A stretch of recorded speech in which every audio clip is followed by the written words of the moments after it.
In a kingdom tucked between mountains and dense forests, there lived a young and adventurous prince named Alumide. He was known for his strength, courage, and charm, but his curiosity often led him into trouble.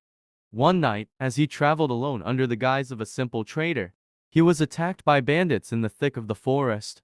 He fought bravely but was eventually overpowered. The last thing he remembered was collapsing under a tree, losing consciousness.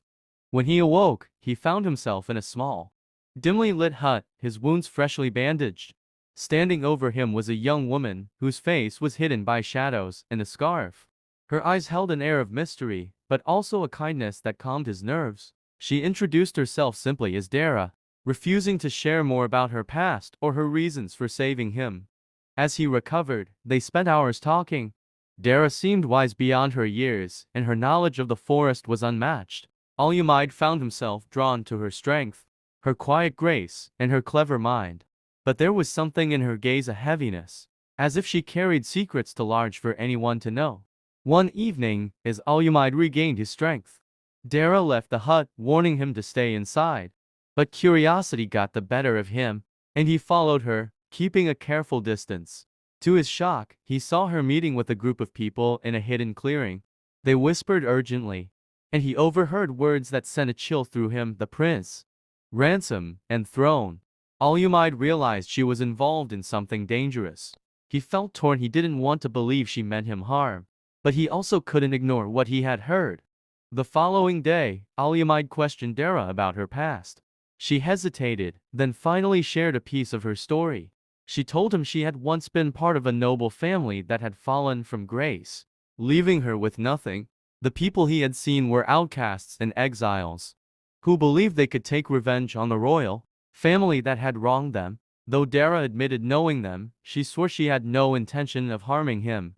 "Trust me, Prince Alumide," she pleaded, her voice heavy with sincerity. "My only wish is to see you safely return to your kingdom." Despite his suspicions, Alumide's heart was too far gone. He was in love with her, yet he couldn't shake the fear that she might betray him. One night, under the cover of darkness, he decided to leave. But as he was sneaking out, Dara appeared, blocking his path. She held a dagger in her hand, her expression unreadable. "You weren't going to say goodbye?" she whispered. Fear surged through Alumide. He braced himself for the worst. But instead of attacking, she tossed the dagger at his feet. "Take this," she said. "You may need it if you're captured on your way back." Her tone softened, and for the first time, he saw vulnerability in her eyes. Dara explained that she had initially saved him because he reminded her of the family she had. She admitted she'd been conflicted, caught between loyalty to her group and her growing feelings for him. "I wanted to give you a chance to return, even if it cost me everything," she confessed. Alumide realized that Dara was truly torn between her past and her affection for him. Without a word, he picked up the dagger and placed it in her hand. "Return with me to the kingdom," he urged. "We'll face whatever comes together." Dara hesitated, and in that moment, they heard footsteps approaching. Her allies had discovered his plan to escape. With quick thinking, Dara led him through a hidden path.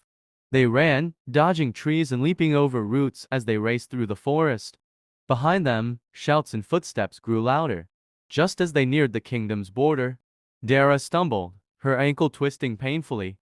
She urged him to go on without her, but Alumide refused to leave her behind. With her arm around his shoulders, they reached the kingdom's gates, where the royal guards took them in. Alumide's family was stunned and concerned, but he refused to tell anyone the full story. He claimed Dara had saved him without explaining the rest. As for Dara, she was given refuge but remained distant, feeling she no longer fit into either world. Months passed, and Alumide and Dara's bond grew deeper. One night, he finally asked her to stay with him, to be his partner and advisor. Dara hesitated, knowing that accepting would mean leaving behind the only life she had known. Yet, love won over her doubts. Together, they ruled wisely, but the shadows of their pasts always lingered. A reminder of the power of redemption, forgiveness, and the strength it took to let love guide them through a world full of mystery. Thanks for watching. Please subscribe, like and share to get more interesting folktales.